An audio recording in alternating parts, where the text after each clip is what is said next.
Jeff Rowe from Two Hacks Garage, back in Kenny Mad Dog's Hack Shack, and back on Kyle's 433 cubic inch Pontiac build.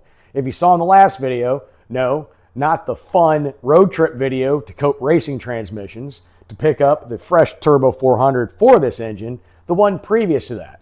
We started getting into some camshaft stuff, and I showed you how to measure cam lobe lift to verify cam specs. And I also talked about degreeing a camshaft here pretty soon. Well, this video isn't going to go into degreeing. It's going to show you how to find actual true top dead center on this. And it involves some specialty tools. And I'm going to show you there's kind of like two ways. One way isn't as accurate, and I'll show you why, but I'll show you the actual accurate way to do it. So when you go to degree your camshaft, you know you have true top dead center. Let me show you what we're working with. First off, guys, with this, I'm going to have to say you're going to need a degree wheel. I just picked this one up. It's a Moroso one. It's actually pretty neat. And if you see here, I've got my breaker bar that is kind of long, and that's to make things, easier to turn over.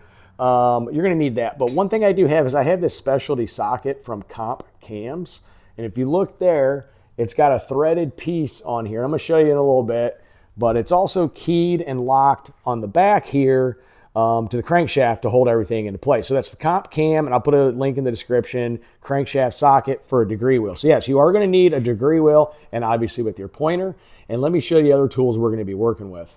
All right, like I said, there's kind of two ways to do this, but really only one real good, accurate way to do it. I'm going to show you using a magnetic deck bridge tool and a dial indicator, how some people, and I've done it before, to try to get true top dead center, but I'm going to show you why this isn't as accurate. The most accurate tool, this is a piston stop tool. This is also a Comp Cams piece, and I'll put a link in the description for that. This one is going to actually get you top dead center, and again, I'm going to show you why. Other things you're going to need, well, you're going to need a marker, and you're going to need some paper, and you're going to need that handy dandy nerdy engine math skills we've always talked about. So let me show you first a method on using this deck bridge and show you how to do it, but also show you why it's not as accurate as you might think. So real quick, guys, top dead center is where the piston stops all the way at the top of its stroke on its upward stroke before it descends and starts going back down. There is a momentary time where that piston looks like it's sitting exactly top dead center, but the crankshaft and everything is still rotating on its way back down. It's only a few degrees, and we're going to show you why the two different methods of finding TDC actually matter. So if you look here and you can listen, it's coming up, it's coming up, it's coming up, and it looks like it's stopped. I'm still turning it up. It's going right back down. So what we're going to do is we're going to show you the two ways of measuring top dead center and explain why one is more accurate than the other. All right, so this is commonly known as a magnetic deck bridge, and I'm going to focus in on that. I'm going to show you where you think you might be at top dead center with one of these tools, but I'm going to show you how it's not actually that accurate. So I'm going to bring this piston up. And what I want you to do is watch this piston and watch the dial indicator. What you're going to look for is that dial indicator to go around, stop, and come back down. You'll see that kind of sweet spot. That's kind of ballpark top dead center, but it's not 100%. I'm going to show you why here in a second. So as this is coming up, you're going to see the dial indicator start going up as the piston's almost at full height.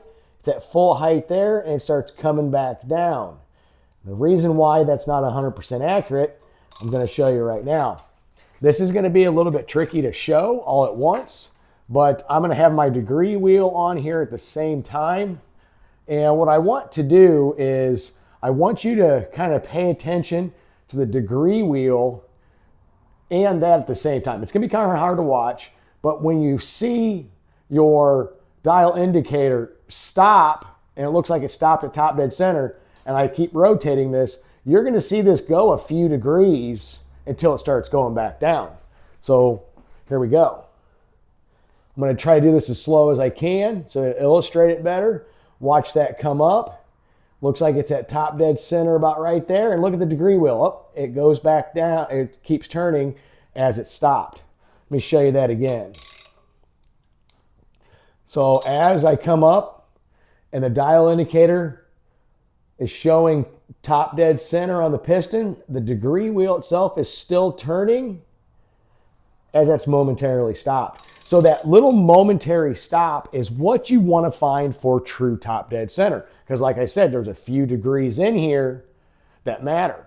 If you're doing dot to dot or whatever, maybe it doesn't matter, but if you want to really dial in your camshaft and check all your specs, you really do want to find top dead center. So yeah, as you can see, that looks like it's TDC, but when you're rotating this at the same time, you notice it'll move a few degrees. So what is the better solution and more accurate than a magnetic deck bridge with a dial indicator? Well, guys, it's pretty simple. You have a piston stop. I've already got this set up, which I'm going to explain here in a second. They do make these that go into cylinder heads. Looks like a spark plug kind of. You can make your own. Like I said, I got this one from CompCam. So what I'm going to do is I'm going to get this set up, and I'm going to show you how to find actual true top dead center. All right, so first off, guys, you're going to want to put your piston down a little bit in the hole. And if you notice here on the bottom, it's got an adjustable nut with a stop on here. And what I did was, I've already done this off camera. The reason I did that, I was verifying specs, setting this up to make it a whole lot easier to demonstrate. So this isn't going to allow it to actually come up all the way, but I'm going to explain that here in a few minutes of why that really doesn't matter. So you need some bolts that are the same size as your head bolts. And what you're going to do is you are going to just mount this on there, and it's going to go to the center of the piston. You don't have to go super tight, but you want to make sure that it's snug. Just like that. Not moving around, not sliding around. So that's first step. Get your piston stop put into place. And what you want to do is you want to run that stop in there down to where it's going to contact the piston before it's all the way up. And you're going to lock it into place. So the next step, what I'm going to do is I'm going to rotate the degree wheel. Mind you, you have a pointer set up. The number right now truly doesn't matter. We'll explain why. I have it locked into place here, and I have my deck bridge up here into place. And what I'm going to do is I'm going to turn this until that piston contacts the piston stop tool across the deck. And you don't want to go real tight. You literally just want to get it to stop into place. And it stopped right there. So this is where your marker and your math comes into play. Kind of hard to see. Like I said, I did this off camera already once. See if I can't get zoomed in on that. Okay, if you look where my pointer's at, right here, it's at the 19 degree mark. If you look dead on, it's at that 19 degree mark. So what I did was I took a silver marker and I marked that. Go write that number down. Very important. Now what I'm going to do is I'm going to go the exact opposite way until it stops.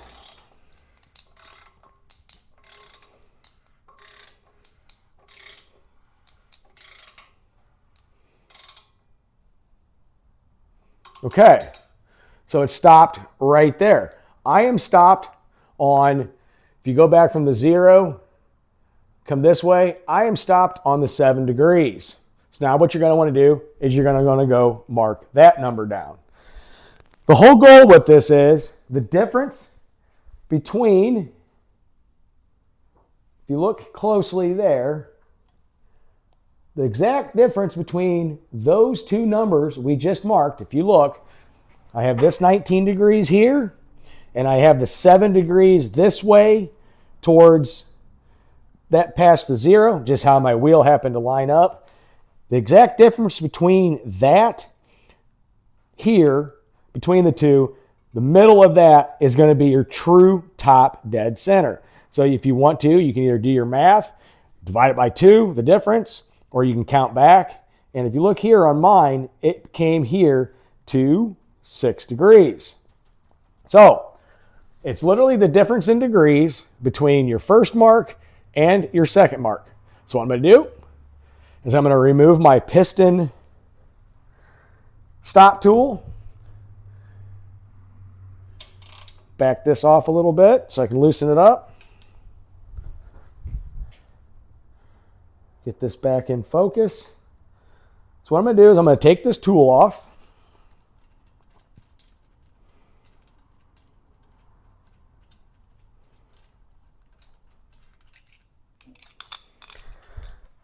We are going to go to that, sorry, not 6 degrees, that 7 degrees right there to that side of the 0. Or no, sorry, I'm looking at my numbers wrong. From this side of the 0, directly in between the 2 is the 6 degrees. So I'm going to go ahead and I'm going to rotate it towards that. Put it right on there.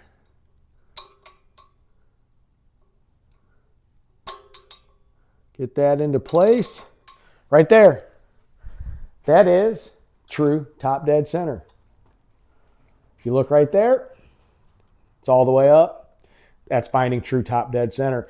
Like I said, guys, it's really not that hard to do. What you want to do is kind of recap, put your piston stop tool in, go one way, mark it, go the other way, mark it, and right in the middle of those two, simple math, is where you're going to find true top dead center. Now that we have this, and we know where true top dead center is, we can actually start degreeing the camshaft. So if you really want to, you can take your breaker bar off. And what I'm going to do is I'm going to loosen this collar here without turning the engine center. Put it on 0. So I got lined up perfectly to my pointer. Now, if I wanted to, I could start degreeing my camshaft. Well, there you have it, guys. Really, really simple to find true top dead center, and why both methods that you can find online at different places, why one is more accurate than the other. While a dial indicator does get you in that ballpark range, it's not as accurate as actually using a piston stop tool. Like I said, there's different tools for that. I happen to have the heads off, so I went ahead and used the one that goes across the deck, bolts into place, real simple. Other than that, guys, it's a little bit of math, a little bit of time, a little bit of attention to detail. But now that I have true top dead center, what I can do is I can start degreeing this camshaft, which we'll be doing in a few videos coming after this one. I think the first thing I might check is lobe separation angle, and then we'll go through the steps and check everything else. With that, guys, until the next one, stay tuned and stay cool.